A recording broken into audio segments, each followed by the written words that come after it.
सदगुरुदेव जी की जय हो। भाइयों बहनों, आप सभी का जगत गुरु मिशन में स्वागत है। और आप लोगों ने जो इस चैनल में अपना मत दे करके और सत्य का जो साथ दे रहे हैं, उसके लिए दास आपका तहे दिल से आभारी है।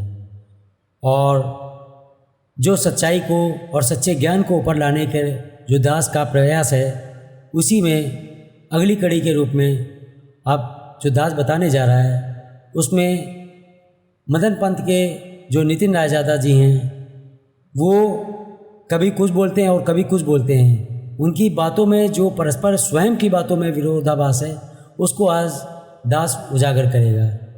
तो उससे पहले की जो वीडियो है, उसको देखने के लिए भी आप आई बटन पर क्लिक करके देख सकते हैं, जिसमें एक वीडियो है कि मदन पंथ जो है, मदन पंथ के प्रणेता मदनपति और पूरा मदन पंथ काल के मुख में जाएगा।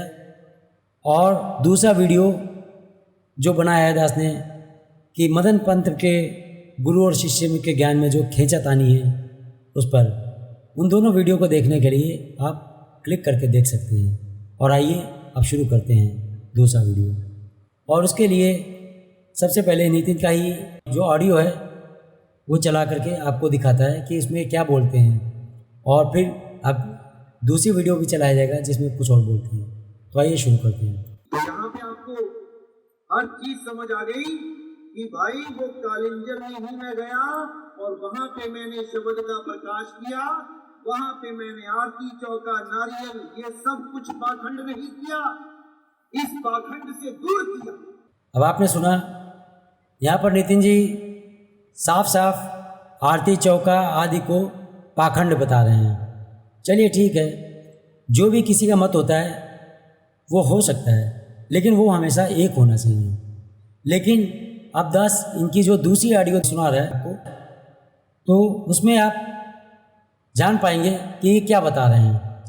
मैं हैरान हो गया उनके ऊपर कि हद कर दी तुमने। जहां तुम अपने आप को परमात्मा घोषित करते हो, वहां तो अनुराग सागर की दलीलें दे दे के काल के बारे में बता बता के अपने आप को परमात्मा घोषित करते हो। और जहां पर अनुराग सागर छापने की बात आती है, वहां पे सब ठंडे पड़ जाते हैं। भाई ऐसे बात नहीं बनेगी। आरती नरियर चौक संहारी, खंड रही लोक दीप सब झारी। यानी कि वो आरती नारियल चौका सबका खंडन करेगा। तो राधा स्वामी पंथ में कोई आरती चौका नहीं होता है, कोई नारियल नहीं फूटता है। तो आपने सुना, यहाँ पर नितिन जी स्वयं बता रहे हैं राधा स्वामी पंथ के बारे में कि वहाँ पर आरती चौका आदि नहीं होता है। और वहाँ पर उस बात का ये स्वयं समर्थन भी कर रहे हैं कि वहाँ पर परमात्मा की वाणी का हवाला दे रहे हैं कि वहाँ पर ये सब चीज़ें बताई गई हैं, और यहाँ पर ये बता रहे हैं कि वहाँ पे खंडन हो रहा है।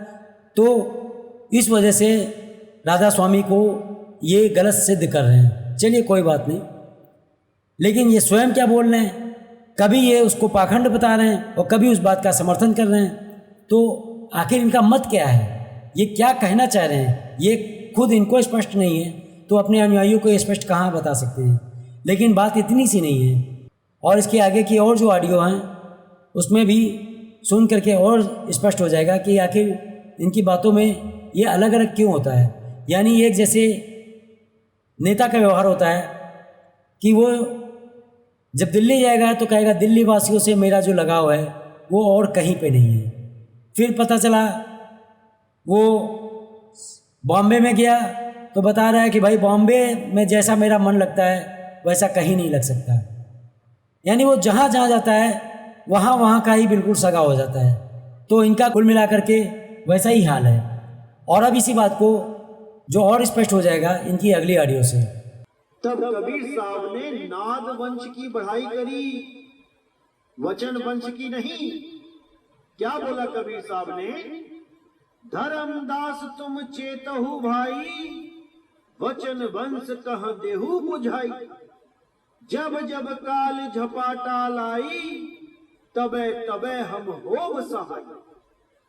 यानी हे धर्मदास, तुम वचन वंश को यानी अपने वंश को समझा देना अच्छी तरह कि काल इस वंश में घुसने की कोशिश करेगा और बहुत बार घुसेगा।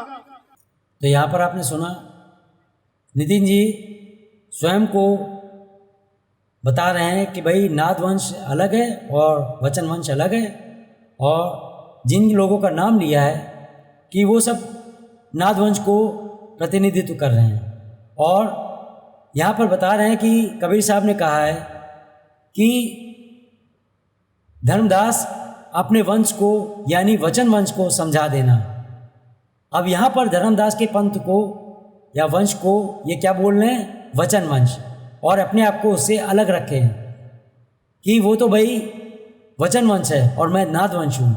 लेकिन अब जो अगली आड़ी होगी उसमें ये पलटी मारते हुए स्वयं को वचन वंश में फिट करने की कोशिश करेंगे।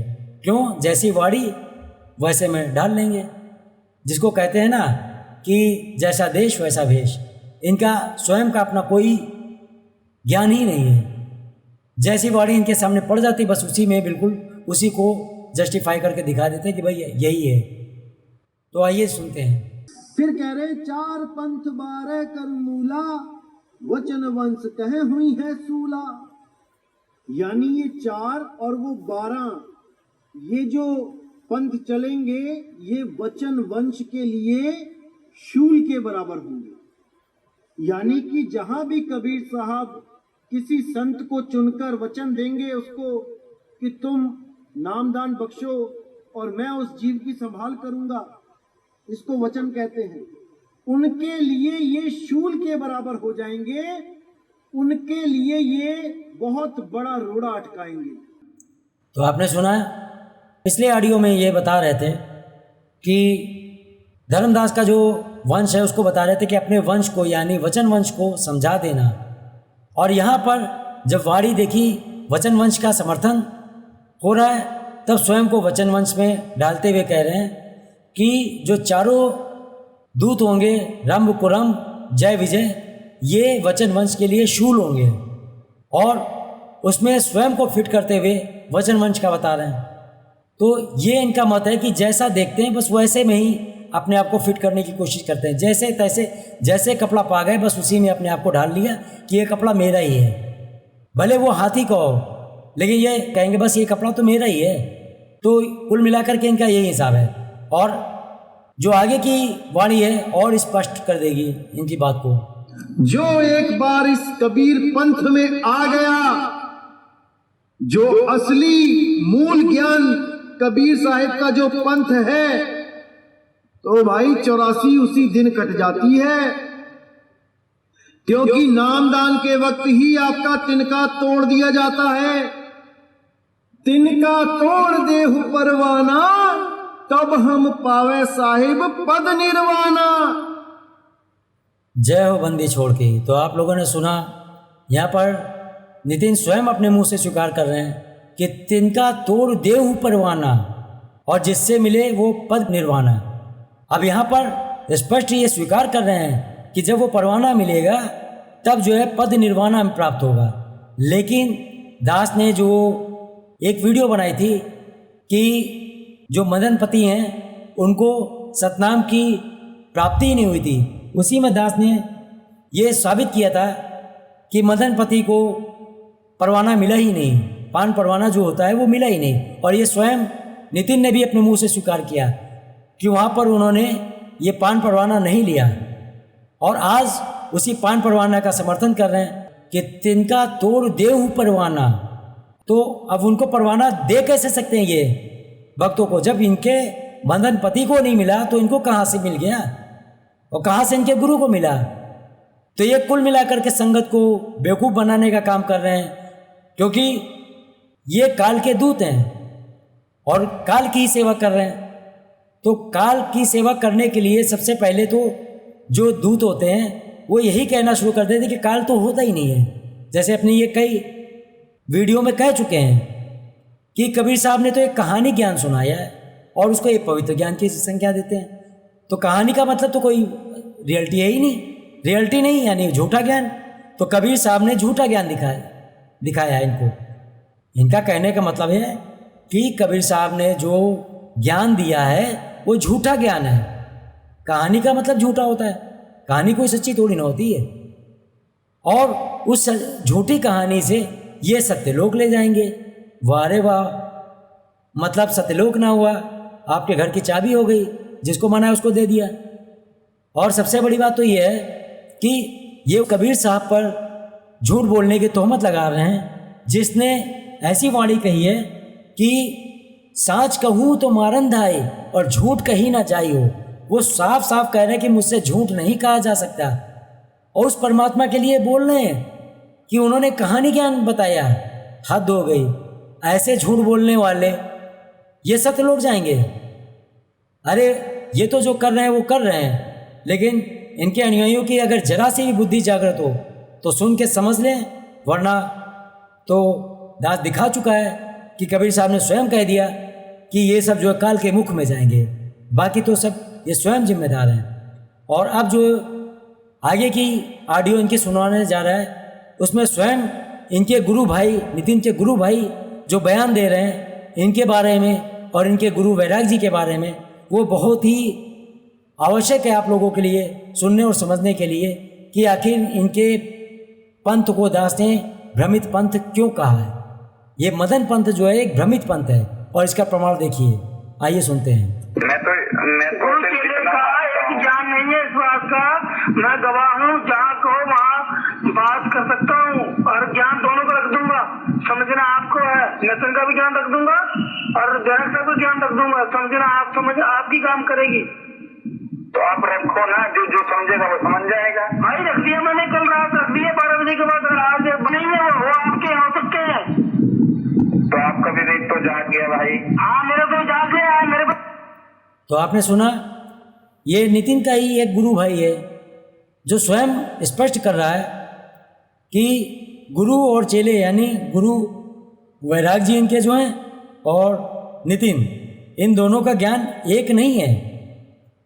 और ये दास ने पिछली वीडियोस में साबित भी कर दिया कि गुरु कुछ बोल रहा है, चेला कुछ और बोल रहा है। तो भाई ये कौन से सत लोग जाएंगे। अब जो पिछला वीडियो आप लोगों ने देखा उसमें भी ये वही बात स्पष्ट हो रही, साबित हो रही है। तो इनके गुरु जो है उसमें उस वाणी का जो अर्थ बता रहे हैं, सोई गुरु पूरा कहावे, जो 2 अक्षर का भेद बतावे, एक छुड़ावे एक लखावे, तो प्राणी निज घर को पावे। तो वहाँ पे इनके गुरु उसका अर्थ तो कुछ और बता रहे हैं, वो दोनों भेद कुछ और हैं, और जो नितिन बताते हैं वो कुछ और है। तो भाई इन दोनों में सच्चा कौन है, कौन सा अर्थ सच्चा है, किसको वो ज्ञान है, तो कौन वो गुरु पूरा है भाई बताएंगे। सोई गुरु पूरा कहावे, तो स्पष्ट है कि आप दोनों में किसी को पूरा नहीं है, क्योंकि आपके मदनपति को पूरा ज्ञान नहीं था। उन्होंने तो कबीर साहब के ज्ञान को अस्वीकार कर दिया था ना, जब धर्मदास जी को भेजा गया था कि परीक्षा लेकर के जाओ दे दो नाम, तो उन्होंने तो स्पष्ट मना कर दिया। अब इनकी जो सबसे मेन बात है उसको साबित करने के लिए एक ऑडियो है, उसको सुन करके आपको और ज़्यादा स्पष्ट हो जाएगा। 20 विश्वे गुरु का मन माने, सो सेवक परमेश्वर की गति जाने। 20 विश्वे यानी 100% गुरु का मन माने, यानी गुरु के मत को ही मानने वाला हो, बीच में अपनी खिचड़ी ना पकाए ज्ञान में। जो गुरु से ज्ञान मिला है केवल वही सत्य ज्ञान आगे ट्रांसफर करे, बीच में अपना मत ना मिलाए। सो सेवक परमेश्वर की गति जाने। जय हो बंदी छोड़ के। तो आप लोगों ने सुना, ये स्वयं कह रहे हैं, परमात्मा की वाणी का हवाला भी दे रहे हैं कि जो शिष्य होता है वो गुरु की बातों में अपने ज्ञान की खिचड़ी नहीं मिलाता है, यानी उसमें अपना कोई भी मत नहीं मिलाता है। और इन्होंने क्या किया, इनके गुरु वैराग जी तो वो 2 अक्षर का भेद कुछ और बता रहे हैं, और इन्होंने क्या बताया। यही कारण है कि पूरा भ्रमित पंथ है, और जो ये अपने गुरु से किसी को मिलने नहीं देते हैं उसका कारण भी यही है। जैसे कि इनके एक गुरु भाई ने ही स्वीकार किया कि गुरु और चेले दोनों का अलग अलग ज्ञान है, और इसी कारण ये जानते हैं कि हमारी चोरी पकड़ी जाएगी, इसीलिए अपने गुरु वैराग जी से ये किसी भी अनुयायी को मिलने नहीं देते हैं, ताकि वो मतलब जो है जान जाएगा कि भाई गुरु कुछ और बोल रहा है, चेला कुछ और बोल रहा है, तो वो समझ जाएगा कि ये भ्रमित पंथ है और वो छोड़ के चल देगा। और इसी बात को स्पष्ट करने के लिए दास एक और ऑडियो सुना रहा है, तो सुनिए।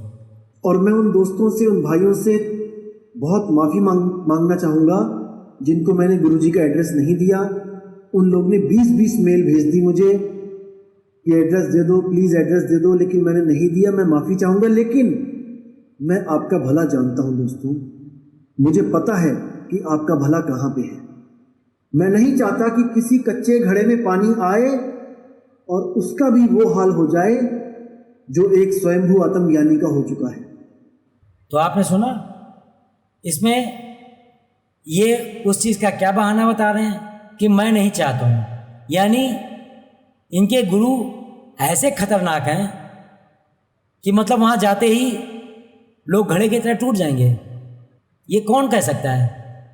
आप समझने वाली बात है, विवेक लगाइए कि ये कहना क्या चाह रहे हैं। वास्तव में इनके कहने का अर्थ ये है कि मैं गुरु जी के पास अपने इसलिए नहीं भेज सकता हूँ कि जो कुछ मैंने बोला है वो उसके ठीक उलट कुछ और बोलेंगे, तो आप तो बिदक जाओगे कि गुरु कुछ और बोल रहे हैं और ये चेला कुछ और बोल रहे हैं। इसलिए सबसे अच्छा है कि गुरु से दूर रखो इन सबको, ठीक है ना भाई। संगत तो आपके पास बना ली है झूठ बोल बोल के, तो अब झूठी तो बोलना है, तो झूठे को और झूठ बोलने में क्या आचरज। जब आपने कबीर साहब को झूठ बोलना साबित करने की कोशिश कर रहे हैं, तो फिर आपको बोलने में तो कोई हर्ज ही नहीं, बोल ही रहे हैं। चलिए कोई बात नहीं। इसी के साथ में दास आप सबसे विदा चाहता है, और अगले जो वीडियो होगा उसमें और भी ज़्यादा सच्चाई सामने लाई जाएगी। तब तक के लिए ये दास आप सबसे विदा चाहता है। जय हो बंदी छोड़।